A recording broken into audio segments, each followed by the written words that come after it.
9వ తరగతి 2వ పాఠం నేనెరిగిన బూర్గులతో తెలుగు తెలుసుకో 7వ ఎపిసోడ్కు స్వాగతం చెబుతున్నాను.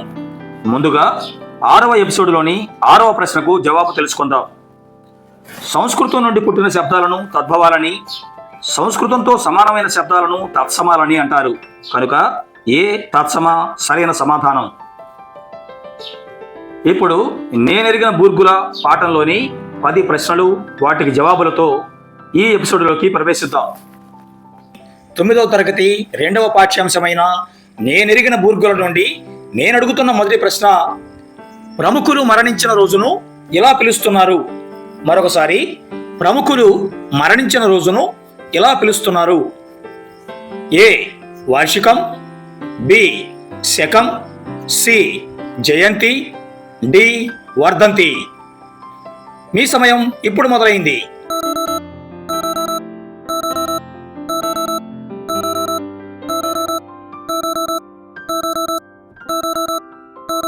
ప్రముఖులు మరణించిన రోజును వర్ధంతి అని పిలుస్తున్నారు కనుక డి సరైన సమాధానం. 7వ ఎపిసోడ్లోని 2వ ప్రశ్న, పివి గారు ఎన్ని భాషలు మాట్లాడగలరు? పాములపర్తి వెంకట నరసింహారావు గారు ఎన్ని భాషలు మాట్లాడగలరు? ఏ 15, బి 16, సి 17, డి 18. మీ సమయం ఇప్పుడు మొదలైంది.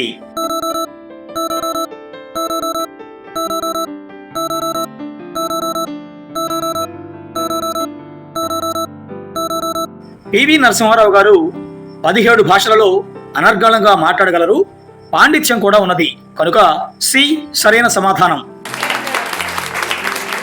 పల్లెల్లో కూడా చాలా వరకు తెలుగు పదాలు కనుమరుగవుతున్నాయి. వాటిలో ఒకటి ఇక్కడ నేను అడుగుతున్నాను. కడగొట్టువాడు అంటే అర్థం ఏమిటి? కడగొట్టువాడు అంటే అర్థం ఏమిటి? ఏ పెద్దవాడు, బి చివరివాడు, సి నడిపివాడు, డి ఒకే ఒకడు. మీ సమయం ఇప్పుడు మొదలైంది.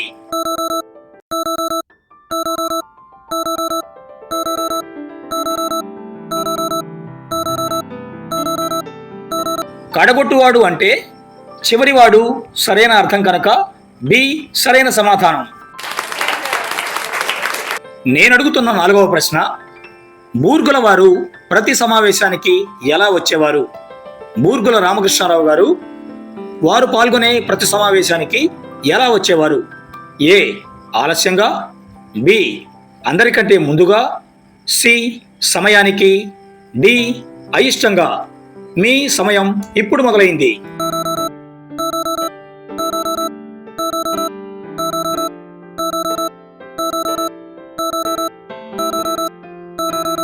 బూర్గుల వారు ప్రతి సమావేశానికి ఎలా వచ్చేవారు అంటే ఏ ఆలస్యంగా సరైన సమాధానం.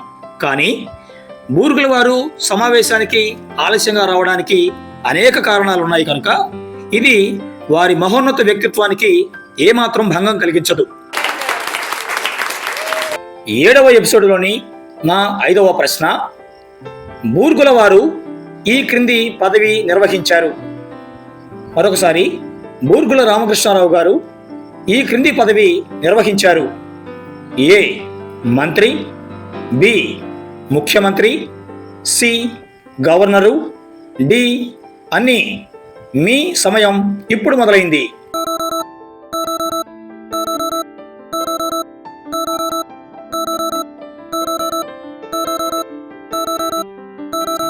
హైదరాబాద్ రాష్ట్రానికి మంత్రిగాను, ముఖ్యమంత్రిగాను, ఇతర 2 రాష్ట్రాలకు గవర్నర్ గాను పనిచేశారు కనుక డి అన్ని అనేది సరైన సమాధానం అవుతుంది. గత ఎపిసోడ్లో లాగే నా సమాధానాన్ని వచ్చే ఎపిసోడ్కు వాయిదా వేస్తున్న నా 6వ ప్రశ్న, ఆతిథ్యం ఇచ్చేవారిని ఏమంటారు? మరొకసారి, ఆతిథ్యం ఇచ్చేవారిని ఏమంటారు? ఏ అతిథి, బి అభ్యాగతుడు, సి ఆతిథేయుడు, డి దాత. మీ సమయం ఇప్పుడు మొదలైంది.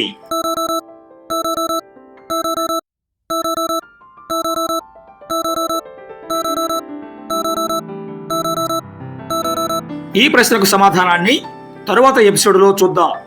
పాఠం మీద పట్టున్న తెలుగు ఉపాధ్యాయులు మరియు విద్యార్థులు మాత్రమే సమాధానం చెప్పగలిగే ఈ ప్రశ్నకు జవాబు మీరు కామెంట్ రూపంలో నా యూట్యూబ్ ఛానల్లో తెలియజేసినట్లయితే వారి పేరును తరువాత వచ్చే ఎపిసోడ్లో ప్రకటిస్తాను. 7వ ఎపిసోడ్లోని 7వ ప్రశ్న, 1 + 1 ఏ సంధి అవుతుంది? మరొకసారి, 1 + 1 ఏ సంధి అవుతుంది? ఏ అకార సంధి, బి ఆమ్రేడిత సంధి, సి ఉకార సంధి, డి అన్ని. మీ సమయం ఇప్పుడు మొదలైంది.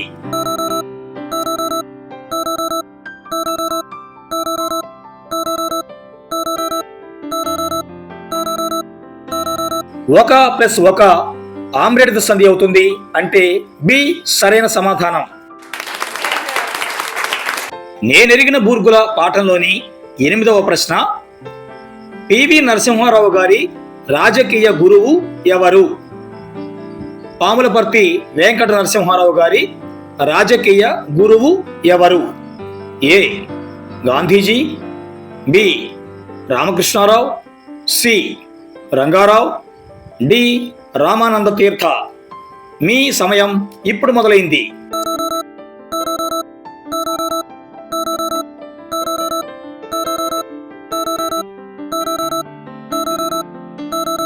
పివి గారి రాజకీయ గురువు ఎవరు అంటే డి రామానంద తీర్థ సరైన సమాధానం. నేనడుగుతున్న 9వ ప్రశ్న, 1000 పడగలు ఏ ప్రక్రియకు చెందినది? విశ్వనాథ సత్యనారాయణ గారు రాసినటువంటి 1000 పడగలు ఏ ప్రక్రియకు చెందినది? ఏ వ్యాసం, బి కథ, సి ఖండకావ్యం, డి నవల. మీ సమయం ఇప్పుడు మొదలైంది.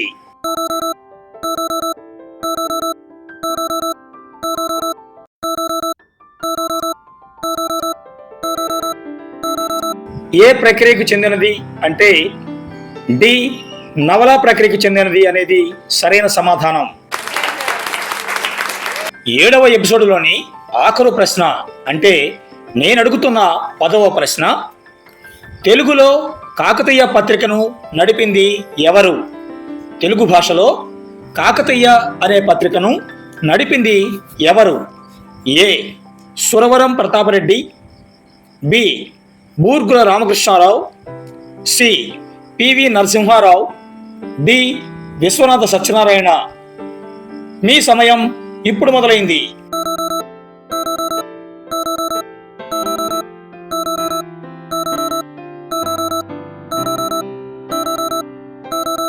తెలుగులో కాకతీయ పత్రికను నడిపింది ఎవరు అనే ప్రశ్నకు సరైన సమాధానం సి పివి నరసింహారావు గారు.